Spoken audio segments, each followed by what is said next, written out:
Harkány városa az egészség turizmusáról híres, a különlegesen erős gyógyhatású vizéről.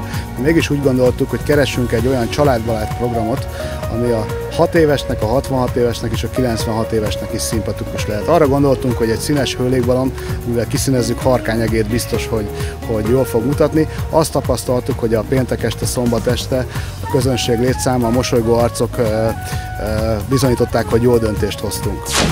Láttuk, hogy a közönség nagy érdeklődésre tett szert, még a strandra szeretnénk több vendéget bevonzani, ezáltal ennek a programnak legyen még olyan hatása, hogy még több vendégünk legyen, még többen tudjanak részt venni a rendezvényen, és hát fogunk rajta dolgozni, hogy ez megvalósuljon második alkalommal is.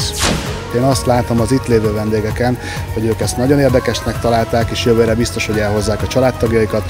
A jövőre ugyanúgy a gyereknapon egy óriási bulit rendezünk hőlégbalonokkal, sárkányrepülőkkel, színes zenekarokkal, amiben közösen dolgozunk azon, hogy Harkány még híresebb legyen és vonzóbb a turisták számára.